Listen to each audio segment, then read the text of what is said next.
어쨌든 지금 뭐 몇 분 안 되지만 그래도 플로라에 지금까지 쭉 계셨던 분들이 몇 분 계신데 어쨌든 플로라에 계신 분들 간단한 코멘트라든가 질문 있으면 또 간단히 좀 말씀해 주시죠. 공동체로의 가벼운 접속은 적극 찬성하나 한국 사회에서 공동체의 생존 문제에서 절대 가벼울 수 없습니다. 본질적으로.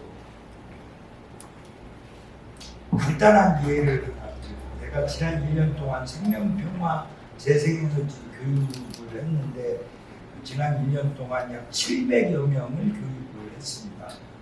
그 중에서 한 250여 명이 지속적인 연계를 가지고 있고 지역에서 활동하겠다는 의지를 가지고 지역에서 생업으로 조직운동 협동조합으로 나서겠다는 사람이 약 120명이 생겼습니다. 지난 9월 초에 제천에서 1박 2일 생명평화 공동체 워크숍에 90여 명이 1박 2일 동안 참여를 했습니다. 약 3주 전에 시립대학교에서 150여 명이 저녁 6시부터 다음날 새벽 4시까지 준 1박 2일의 활동을 참여를 했습니다. 출발은 가벼웠지만 인생을 걸고 생업으로 협동조합을 운동을 하겠다는 가벼운 접촉은 매우 중요하지만 본질적으로는 생존의 문제에서 절대 가벼울 수가 없다라는 공동체 운동, 시민사회 운동 그렇다라는 의견을 말씀드리고 이건 뭐 우리 내부에 대해서 이건 성찰의 자리니까 까놓고 좀 우리가 얘기를 해야 됩니다. 예를 들어서 시민사회 운동의 경실련과 참여연대 얘기를 했는데 실제로 다 아시다시피 1981년과 82년 사이에 국가안전기획부는 70년대 청년운동 지도자들을 대거 해외 유학을 기획 유학을 보냅니다. 다 아시다시피 신재곤 선생, 이신범 선생, 서경석 목사, 또 조성우 선생, 기십명을 안기부의 기획유학으로 유학을 갔다 오고 그분들이 돌아와서 아주 유명한 경실련이라는 조직을 1988년도에 만들고 그 실무자로 하승창 선생이 열심히 유기를 했습니다. 지금도 열심히 하고 계시고 어쨌거나 이 과정과 더불어서 민주화의 과정으로 7, 8구 노동자 대투쟁 이후에 전노협이 만들어질 때 다 아시다시피 선언을 중심으로 하여 지금 현재 김문수 노동부 장관과 심상정 정의당 대표가 헌신하고 노력을 했습니다. 여하간에 그 전노협이 오늘의 민노총까지 성장을 했는데 문제는 민노총의 조직원 70여만 명 조직원 중에 80% 이상이 한국 노동자 소득순위 10% 안에 들어가는 분들이죠. 대표적으로 금속노련, 상금노련, 그 다음에 공공노련, 그 다음에 전교조, 그 다음에 뭐 일부 이제 비정규직 학비 노동자들이 있긴 하나 본질적으로는 한국 사회의 일반 노동자 총노동의 이해와 요구를 현실적으로 조직하는 데는 몸체 자체가 본질적인 기업별 노조와 대기업 노조 중심으로 조직운동으로 돈을 아주 많이 버는 노동자들이 민노총에 조직되어 있습니다. 굉장히 긴 얘기인데 어쨌거나 그런 과정에서 전통적으로 역할을 했던 YMCA 흥사남운동은 상대적으로 축소되어지고 어쨌거나 미국에서 시민운동이라고는 미국의 여유 있는 시민운동을 배우고 실천했던 서경석 목사님과 하승창 선생님들의 여러 활동이 확장이 되어 왔습니다. 이 문제는 한국 사회가 지난 시기에 숨겨져 있던 억압과 고통의 모순을 리버럴하게만 반영하는 왜곡에 우리가 취해 있을 수 있습니다. 공 교수님이 그걸 전혀 모르시지는 않으실 거고 서정훈 선생님도 그것 때문에 우리가 운동성을 회복해야 한다라고 말씀을 하신 걸로 저는 생각을 하는데 얘기가 길어졌는데 결국은 가벼운 접촉은 절대적으로 필요하지만 내용은 심대한 생존의 문제에 총시민, 총주민, 총민중의 이해관계를 담는 운동성으로 공동체가 심화되지 않으면 이 운동은 절대로 성공할 수가 없고 여러분들이 오랫동안 고생해왔던 사랑도 버리고 재산 형성도 버리면서 헌신해왔던 이 과정은 덧없는 노력, 이불 속 만세 운동이 될 위험이 있다. 따라서 가벼운 접촉에 대해서는 적극적으로 개발함에도 불구하고 삶의 문제를 본질적으로 추구해야 한다는 무거운 문제에 대해서는 깊이 다시 한번 성찰해보고 그것을 회복하지 않는 한 이러한 논의 자체는 한 걸음도 더 전진할 수가 없다라는 의견이었습니다. 네, 고맙습니다. 다른 분들 혹시 또 말씀해 주시죠. 예, 간단히 말씀해 주세요. 네, 김윤석입니다. 저는 고양시에서 와서 한 3분만 쓰겠습니다. 오늘 주제가 시민사회 위주로 일하는데 좀 정체성의 문제가 정체성, 혼돈의 문제가 가장 중요하다. 이 정체성이 혼동이 돼서 공공성이 혼란해지고 이 공공성이 혼란해지다 보니까 신뢰성이 무너졌다. 그래서 저는 뭐 지역에서 정치활동을 하는 사람이라서 지역 이야기를 해보면 지금 어쨌든 시민사회에는 이제 민주화부터 쭉 내려와서 주로 지역분들이 생각하는 게 민주화 운동하는 사람들이 시민사회 운동하는 걸로 인식을 하는 분들이 지금도 많아요. 근데 지금 고양시같이 큰 도시는 민원이 많다 보니까 이제 자생적인 시민단체가 많이 생겼어요. 그러니까 이거는 공공성이 아니에요. 공공성을 가장한 거죠. 그리고 자기들 민원, 자기들의 이익을 위해서 떠드는 시민단체가 된 거죠. 그리고 이제 지부 형식으로 중앙의 메이저 이 단체들의 지부를 가지고 온 사람들도 결국은 자기의 이익 문제로 이리 쏠리고 저리 쏠리고 막 하다 보니까 결국 주민들이 시민사회 단체를 인식하는 게 굉장히 신뢰성이 떨어졌다. 굉장히 혼동하다. 지금 뭐 하는 거야? 자기네 이익을 위해서 만들었네? 자기의 이익을 위해서 뛰어다니네? 라는 이 혼돈이 왔던 거죠. 그래서 주민들이 느끼는 시민단체에 대한 변별력이 없다. 이게 결국은 신뢰성이 떨어졌다는 거고요. 그래서 저는 이런 거를 좀 해결할 수 있는 방법이 무엇인가? 지역에서는 그러니까 이제 큰 뭐 중앙 말고 지역에서는 이런 문제가 지금 가장 중요한 것 같고요. 또 하나는 이 도시가 농촌과 도시 그리고 도시 중에서도 대도시와 소중도시의 사회단체의 인식 정도가 틀리다고. 분명히 틀립니다. 그래서 이것도 아마 우리가 이제 성찰을 할 때 이것도 분류하고 차별하고 이러는 성찰이 필요하다. 모든 것을 똑같은 기준으로 볼 수는 없다. 굉장히 시민들의 인식 정도는 많이 다른데 그래서 그거를 빨리 느껴야 된다는 생각이 들고요. 그래서 시민들이 인식하는 그 시민단체에 대한 거하고 실제로 시민단체가 생각하는 정체성 이 차이가 크다. 그래서 저는 공 교수님이 가벼운 공동체 실험 제안을 하셨는데 이제는 아까 정치적 쏠림 이야기를 하셨거든요. 정치적 쏠림보다 더 재미난 일들이 공동체가 하고 시민 마을에서 운동을 하고 마을 사람들이 공동으로 이익을 가져갈 수 있는 일들을 하면서 연대를 해야 된다. 그래서 어쨌든 보면은 거버넌스 개념인데 작게는 내 지역에서 내 마을에서 공공적인 일들을 하다가 이제 큰 이슈가 있을 경우에는 뭐 중앙이나 여러 단체하고 같이 해서 큰 이슈에 갈 수 있는 그래서 사회 운동을 재미나게 할 수 있는 방법론적인 거 그리고 보람 같은 거를 배운다. 작은 마을에서부터 나중에 큰 이슈의 중앙까지 이런 그 새로운 그 어떤 시민 사회 활동의 어떤 교육론적인 거를 우리가 좀 생각해봐야 되지 않냐 자, 여기까지 말씀. 저는 대학에서 21년간 근무하고 나와서 삶의 관계에서 한국 사회가 당면하고 있는 공공적인 측면에서의 역할이 무엇인가 이런 고민을 하게 되었고, 그걸 신학적 측면에서 보면 공공신학인데 이 공공신학적 측면에서 새로운 그런 장비가 필요하다. 그래서 이렇게 아주 목회자가 된 사람입니다. 그래서 지금은 생각하고 있는 세안교회 신목사로 책을 쓰고 있는데요.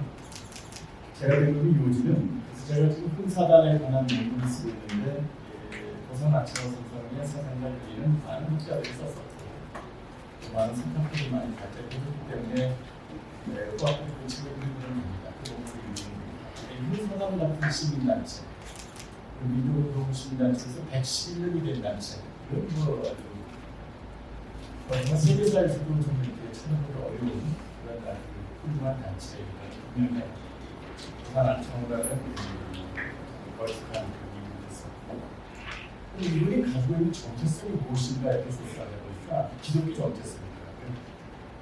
우리 인도 사상에서 하나를 배웠지만 신앙이라고 하는 것은 결국 기독교 하나입니다. 조사해보니까 그리고 우리 기독교의 하나님과 접목이 되어지면서 흥사단을 만들게 되고 흥사단의 모든 그런 의전, 기독교의 예전은 그대로 똑같아요. 약번이 그렇고 우리가 사무신경을 쓰고 서양내가 그렇고 인간내가 그렇고 우리가 기독교인다 세대를 만드는 마찬가지. 이걸 분석을 해보니까 흥사단이 111년이 됐는데 왜 이렇게 무너졌는가? 그러니까 발제자들도 흥사단이 안시를 먼저 쓰시고 흥사단을 나중에 쓰시면서 이렇게 시민단체 운동에 쓰셨는데 민족 우리의 운동단체는 흥사단이 아니겠습니까? YMCA나 YWC는 정부의 지금으로 본다면 근데 이것이 왜 무너졌나 보니까 이 정체성이 무너졌어요. 아까 우리 김영훈 선생님이 끝말에 정체성 얘기를 하셨어요. 올바른 가치관에 따른 정체성. 이 중요한 키워드인 것 같고요. 그 다음에 주체적 역량이 탄탄한 조직 형태. 굉장히 중요한 함정하는 키워드였습니다. 그리고 이게 애적 문제가 더 많은 말이 나옵니다. 시민단의 애적 문제. 이 세 가지가 행사단 운동에 다 포함되어 있더라고요. 이걸 개발하기 위해서 망궁하는 식으로 그냥 틀려지지도 않은 이들을 행사단 단호화시켜가지고 이게 중구난방이라고 그러고 정체성을 잃어버리고 노란색이 창립한 행사단의 고유의 그런 문제였어요.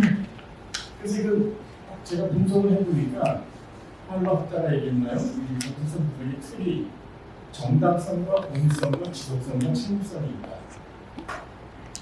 어떤 시민단체이든 시민사 유기로를 말씀하시면 그 시민사의 단체로 기별할 수밖에 없는 건데 개인 운동이 불가능한 거니까 정당성 면에서 훼손되고 있고 공익성 면에서도 역시 훼손되고 있고 지속성 면에서 특히 책임성 면에서 너무 많은 일을 방기해가지고 그 고유의 시민단체의 그 정신을 잃어버렸다 이렇게 생각이 들었습니다.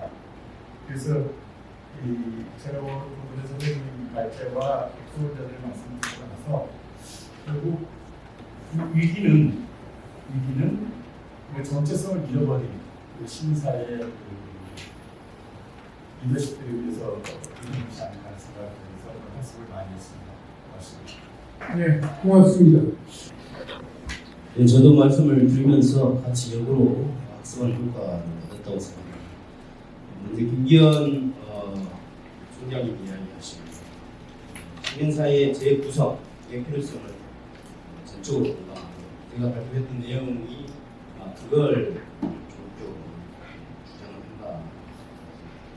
김혜웅 센터장님이 그 정파성과 관련된 지적하셨는데 이건 정말로 시민사회가 스스로 시민정치 영역으로 키워나갔더라면 이렇게 크게 흔들리지 않았을 텐데 정치권에 현납하면서 정치권에 빼앗기면서 오히려 스스로가 혼란을 동의합니다. 박홍순 이 대표님의 아까 이 표 중에서 확장성과 운동성 부분을 서로 대칭적 개념으로만 사용하는 그런 다음 연구 이게 다를 것 같습니다. 저는 이제 아까 그 허인혜 선생님이 우리 가벼운 공동체의 이야기를 하셨던 양석기 선생님한테 드린데 사실 저는 그것은 풀뿌리에 강한 측면이 있어요. 그러니까 소그룹의 어떤 왕성한 활동, 그러니까 학습 공동체, 학습 동아리 같은 그런 가벼운 이 결사체들이 굉장히 많이 확장이 돼야 되고 선생이 돼야만 되지 않느냐. 그건 근본으로 돌아가는 거라고 생각합니다. 제 발표의 요지 다시 한번 정리를 해보면요. 사실 한국 시민사회운동의 그 위기의 원인은 기본에서 좀 취약한 부분이 생각을 전제로 하고 있습니다. 그래서 기본으로 돌아가자. 첫 번째로 자립적 기반이 취약하기 이루 말할 수 없는 그래서 조직이 그 이토록 조폐위기에 처해 있는데 다른 어떤 것이 위기라고 할 수 있겠습니까?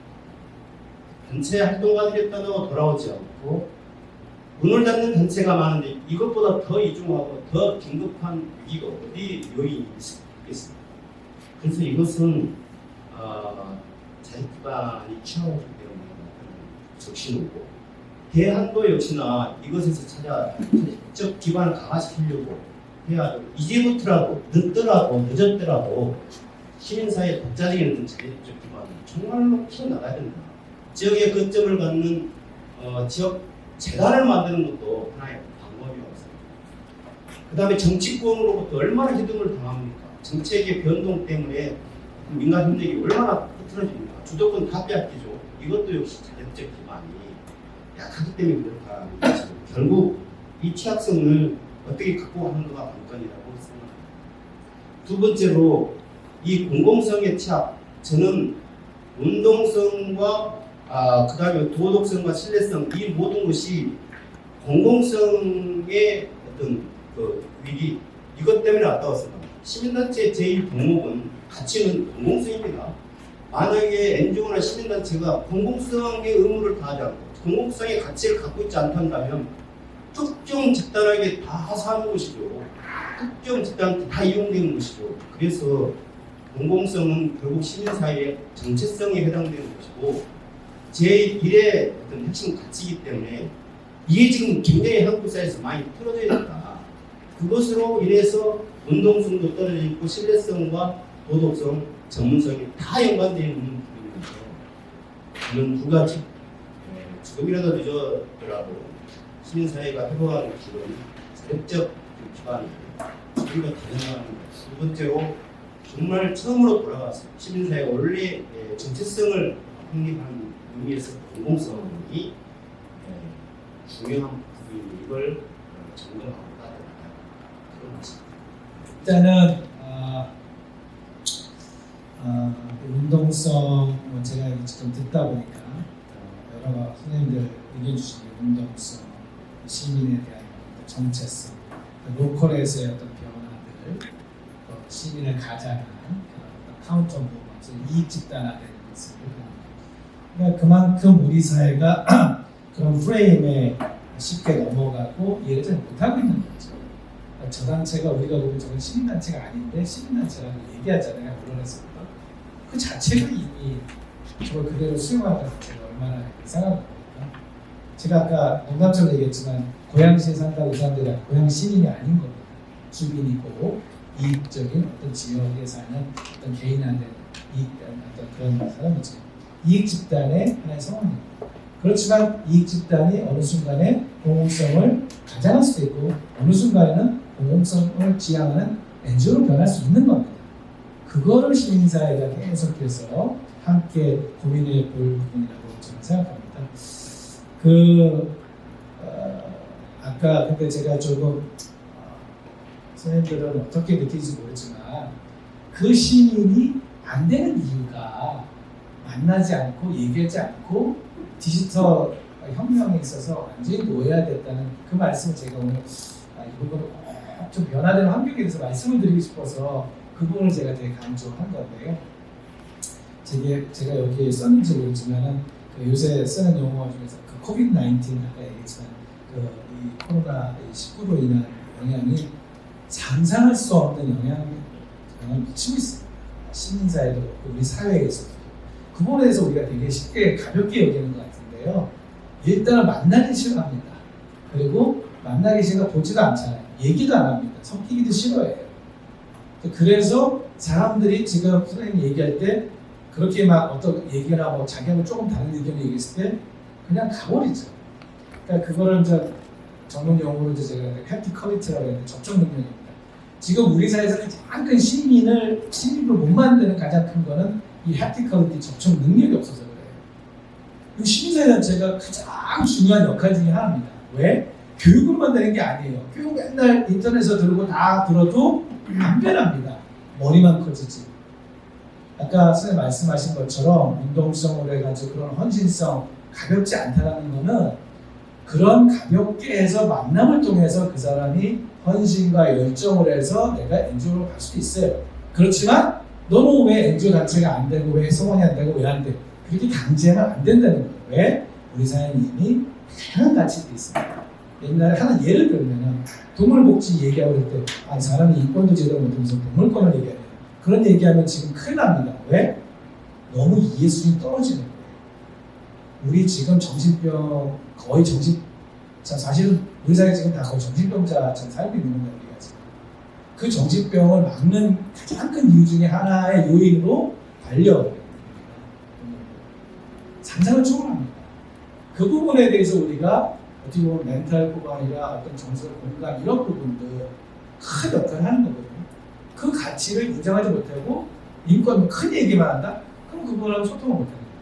그분은 반려견 그 단체도 하면서 사회적인 문제 여러 가지 볼 수 있겠죠.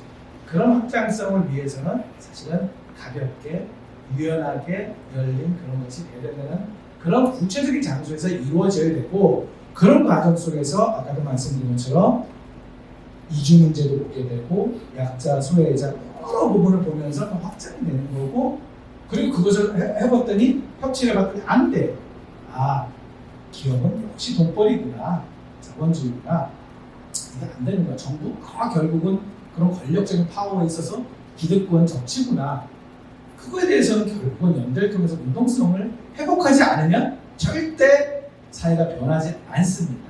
그렇기 때문에 아까 선생님 말씀하신 것처럼 이런 가볍다는 이런 여러 가지 있는 그런 변화 환경 속에서 구체적인 장소에서 그런 가벼움 속에서 열리고 만나지 않으면 지금 우리 사회는 아무도 만나지 않고 자기 혼자 똑똑한 척하고 왜 1인 NGO하고 왜 그렇게 하겠습니까? 1인 NGO 우리는 존중해야 됩니다. 그렇지만 1인 NGO 그들한테 내가 도전하는 것은 절대 사회 못 바꿉니다. 왜?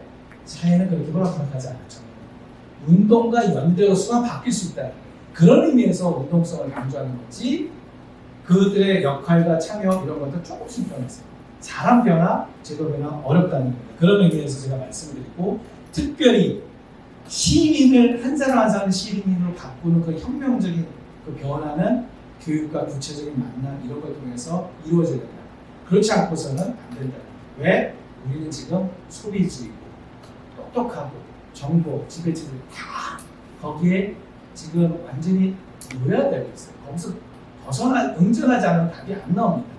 그거는 결국은 신뢰가 절대 생기지 않는 그런 고립 개인주의로 빠지는 그런 사회가 됐어요. 거기서 어떻게 시민사회가 성장이 되겠습니까? 절대 안 됩니다. 이거는 진짜 불가능한 상태 쪽으로 되고 있어요. 만나지도 않고 그러는데. 그렇지만 아까 그랬지만 죽기 같은 건 할 수 있어요. 감정적으로 아까 환경적으로 생각하니까 그래 기후변화 걱정이 하고 싶어. 약간의 정서적인 어떤 공감하고 내가 뭔가 했어 안 좋고 있어. 내가 정신병자 안 되는 건 해야 돼 걱정이야. 그래서 약간의 어떤 성취도 있는 거예요. 그렇지만 변화는 안 됩니다. 그걸 깨닫게 해야 되는 거죠. 그럼 1인 NGO들도 어떻게 해야 되냐? 연대단체 회원으로 가입을 해야 되는 겁니다. 그렇죠? 그래서 큰 단체로 해서 힘을 발휘하는 게 운동의 전략이지 1인 NGO 조직 안 하고 사람 없고 너희도 혼자 하려고 이렇게 비판적으로 하면은 절대 시민사회 확장이 안 된다는 그런 말씀을 드립니다. 그런 의미에서 시민의 변화, 시민단체 변화, 시민사회 변화가 이루어져야 된다. 이런 뜻으로 제가 오늘 하겠습니다. 예, 고맙습니다.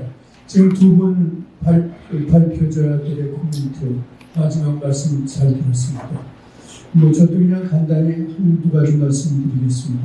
어쨌든 시민사회 위기 문제에 대해서는 우리는 시민사회뿐만 아니라 한국 사회 또는 세계 글로벌 사회가 지금 다 위기에 있는 시대다 그렇게 보고 있습니다. 그리고 또 위기는 어느 때만 특정한 시대의 위기는 아니라고 봅니다. 항상 위기는 생존하는 것이고 또 위기는 여러분들이 잘 아시겠지만 위험적인 요소와 또 기회의 요소가 상존하는 거기 때문에 또 위기 위에는 또 기회가 있는 거고 그렇기 때문에 우리는 항상 그런 거에 대비해야 된다 그렇게 보고 있습니다. 제가 보기에는 어느 사회든 간에 위기를 극복하려든가 또는 사회 발전을 하기 위해서는 나름대로 좀 계기가 있어야 되는데 저는 한국 사회에서는 어쨌든 여러 가지 우리가 제3의 물결, 제4의 물결 그런 것도 얘기하지만 최근의 경우는 어쨌든 제가 보기에는 1988년도에 올림픽하고 2000년에 월드컵 같은 경우가 한국의 정치, 경제, 사회 모든 것을 변화시키는데 아주 결정적인 계기가 됐다고 저는 보고 있습니다. 그게 물론 스포츠 관련된 거지만 한국 사회의 역동성, 동원력 그런 거에 대해서 또 마찬가지로 지금 공석희 박사가 얘기한 거 마찬가지로 최근에 있었던 코로나 한 3, 4년 동안 그리고 또 지금 SNS와 같은 그런 정보 매체 발달 같은 경우가 이게 지금 한국 사회를 세계를 어떤 식으로 바꿀지 지금 전혀 우리가 얘기할 수 없다고 볼 수 있습니다. 그래서 그런 의미에서 알고 그럴 수 있는 그런 문제 같은 경우가 시민사회 발전 문제하고 우리가 생각해 봐야 될 문제가 아닌가 그렇게 좀 생각해 보고 있습니다. 그리고 허인의 대표께서 말씀하신 가벼운 공동체 문제 저는 그게 가벼운이라고 썼지만 그건 절대 가벼운 건 아닙니다. 정말 이거야말로 무거운 거지만 그러나 어쨌든 앞으로 사회가 발전되기 위해서는 이런 문제를 극복하기 위해서 커넥팅 소사이어티 이라는 문제가 해결되어야 됩니다. 그렇게 위해서는 그것이 가벼운 공동체가 아니라 그야말로 열린 사회의 포용적 자세, 또 민주적 자세, 공개적 자세 그런 것을 의미하는 게 아닌가 그렇게 생각되고 있습니다. 그래서 결국은 우리가 백투베이직이라고 하는 얘기와 마찬가지로 시민사회의 정체성을 빨리 본질을 회복하는 것이 가장 중요한 문제가 아닌가 그렇게 생각됩니다. 어쨌든 시민사회 구성원들이 위기 의식을 가지고 있다고 하는 것 자체가 저는 위기를 해결할 수 있는 능력이 있다고 그런 말에서 마지막을 마무리하면서 이 세션을 마치도록 하겠습니다. 수고 많으셨습니다. 감사합니다.